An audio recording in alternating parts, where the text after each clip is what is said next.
So today I am making a new kind of video, and also I don't have a script, so this video could go horribly wrong. But fingers crossed it turns out okay.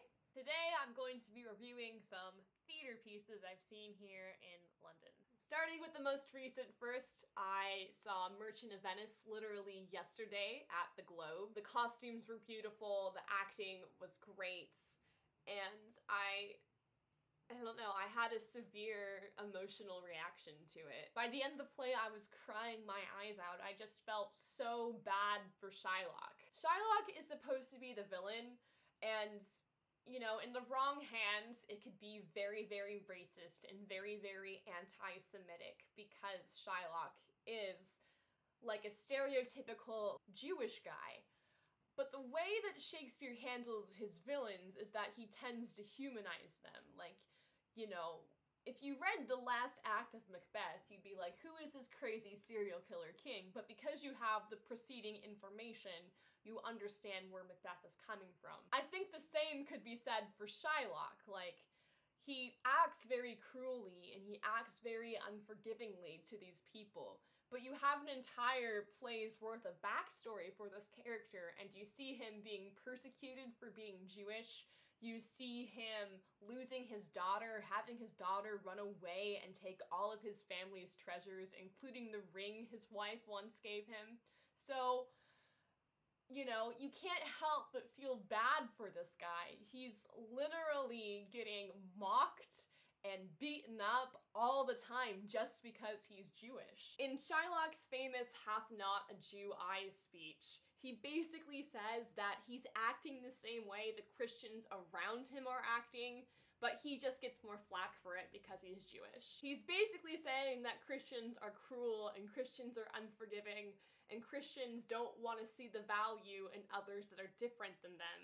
And that's why he wants to give them a taste of their own medicine. Because of this, I found the play intensely moving because I am a Christian and I've gone to church all of my life. A lot of Christians put on Christianity as almost a persona and ignore the teachings of their text. There's a lot to say about religion as a performance or religion as a cultural identity instead of religion acting as what it should be. A religion, a set of morals that you can live your life by. When Shylock is punished in the end and he is forced to become a Christian and he is forced to become baptized, that is when I found myself feeling the most bad for him. They presented his baptism as a very solemn, very tragic event. Honestly, it just broke my heart. Like, here is a man that's lost his job, he's lost his daughter, he's lost his wife is dead, and now he's losing his religion. This person, he's losing everything, and it's all because he's persecuted because of who he is. It's hard to say whether Shakespeare intended the play to be read this way or interpreted this way, but nonetheless, it's very powerful and it's something very important to talk about. And I salute the players at the Globe for bringing this story to life. I paid £5 for my tickets, and with the £5 you get to be a groundling, which means you stand on the lower level for the entire performance. The groundling seats are the closest you can get to the stage, and you can really see all of the actors' faces and all of their expressions really clearly. So if you don't mind standing, I'd really recommend a groundling seat. Alright, let's move on to the next play I saw. It was Man and Superman at the National Theatre. This play starred Ralph Fiennes as Jack, who is an anarchist writer. He's very free-thinking, he's very free-love. So obviously he likes to cause a lot of controversy among the more conservative people he's around. It should also be noted that this was my first time seeing a George Bernard Shaw play performed, like, in front of me on the stage.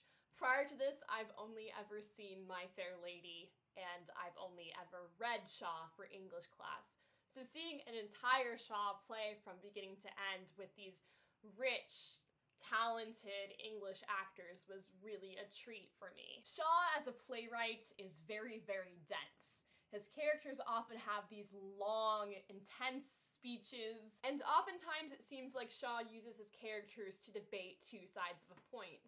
He'll throw them in a situation together, and one character will think this way about what it means to be a man, and another character will think this way about what it means to be a man. And basically, it's just them delivering monologue after monologue about how they view the world and how those views come in conflict with one another. The main female character of this play is called Anne, and she's initially presented to us as this perfect, well-mannered, polite woman, but eventually that kind of stereotype gets eroded away. She's not actually this way, and she's using this personality or this appearance to get what she wants. And of course, chaos ensues, and Jack calls into question what it means to surrender yourself to a woman, and are women perhaps the more controlling gender, the stronger gender, the gender that brings forth life through their motherhood? Ralph Fiennes obviously was very, very good in his role.